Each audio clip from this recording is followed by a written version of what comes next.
to another edition of Cannapedia, where we are bringing to you honest and unbiased cannabis strain reviews. So today we are going to be discussing the worst cannabis companies in Arizona. So these are the cultivators that we are talking about today. I wanted to bring to your attention a handful of these that I have had experience with, and at least let you guys know, what I think as far as what the worst cannabis companies are from a cultivation standpoint. So there's a lot of companies to discuss. Let's go ahead and get started at the top of the list.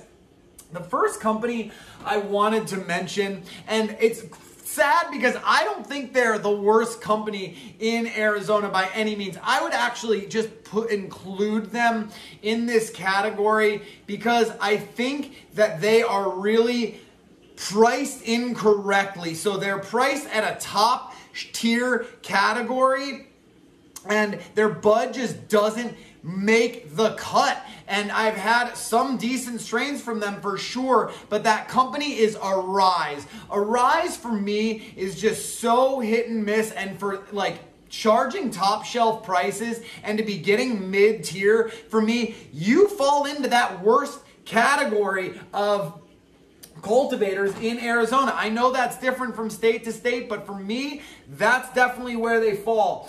Garden of Eden, this is a cultivation facility who is producing for the Good Dispensary.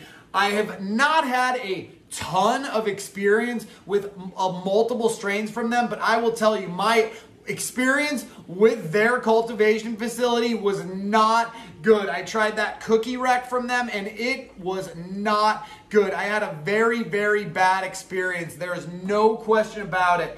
Now, Lemonade. Lemonade is a brand by Cookies, and they are priced at the absolute peak pricing. They're priced between at $65 pre-tax, $72 after tax, $83 if you're a rec patient, and again, $72 if you're a med patient. I had only one experience with the Lemonade brand, and I've only heard other grumblings from other people who have tried some of the other Lemonade strains.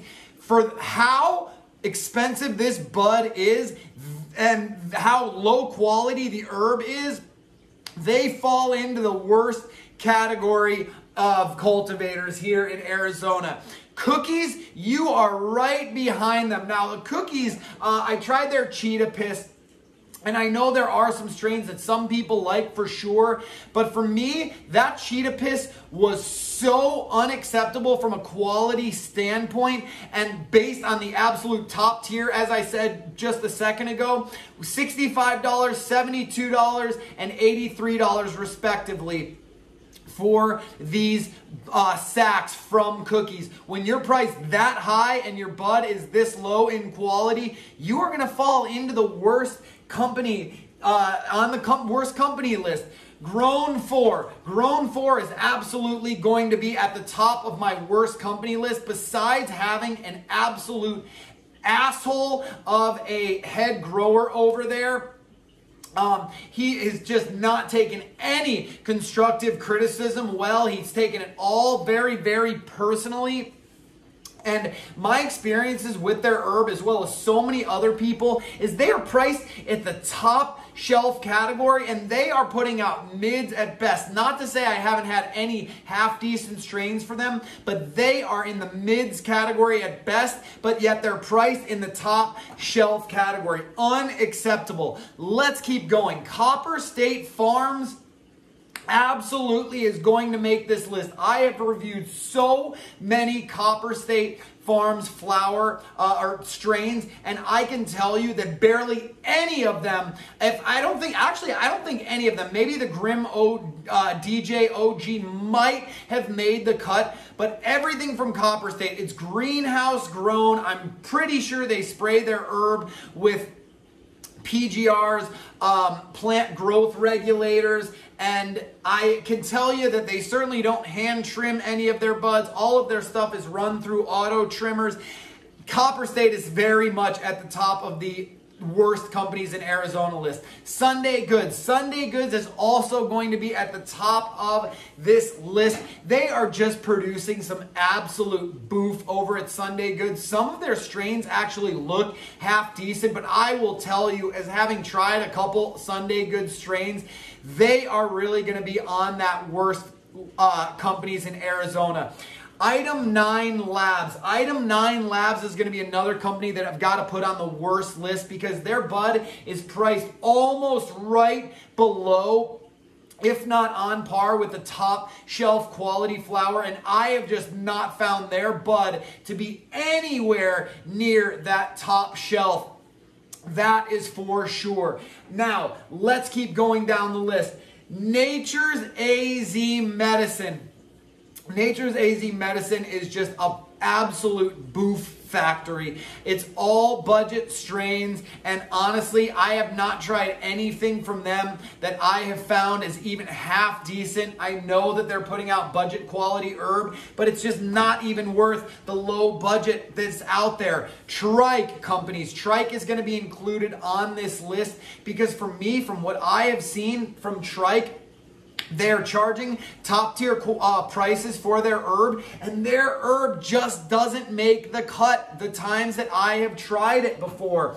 Nature's Wonder. Nature's Wonder is also going to be at the top of this list. I have had a few strains from Nature's Wonder, and they just do not make the cut.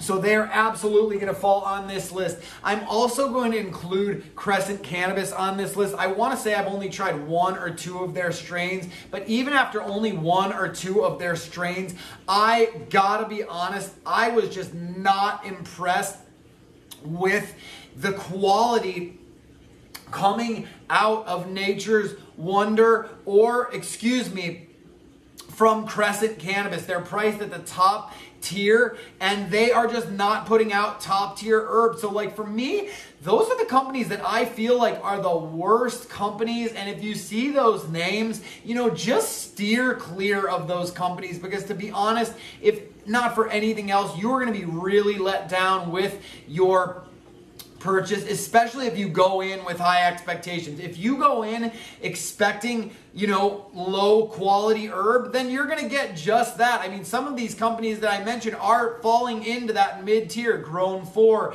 Crescent Cannabis, Item 9 Labs, Arise. I think they kind of fall into the mid-tier, but I think because they're all kind of priced at the high tier, they made my worst cultivation list in Arizona. So who else have you guys tried that you just absolutely don't like? I know I just tried a strain from Green Farms out in Mesa that absolutely was one of the worst strains I have reviewed. There is no question about it. I've got 3 more strains from them that I'm going to review. I didn't want to add them to the list prior to having just, you know, the 1 strain experience, but I'll tell you that 1 strain that I had really did not leave a good taste in my mouth, both literally and figuratively. So I did want to at least mention my experience with them, and like I believe those 8s were about 40 to 45 bucks or so. So not what I would consider to be cheap by any stretch of the imagination. So who else do you think, again, makes the list? Let me know in the comments below who I might have left out, who you guys always avoid and stay away from. Let us know in the comments below, because this is going to be such a beneficial video for people who don't know what to look for and the companies to avoid here. So what do you guys want to see me review in the next video or discuss from an education standpoint? Let me know in the comments below, but until then, take care of yourselves and one another, and I look forward to seeing you again soon. Peace.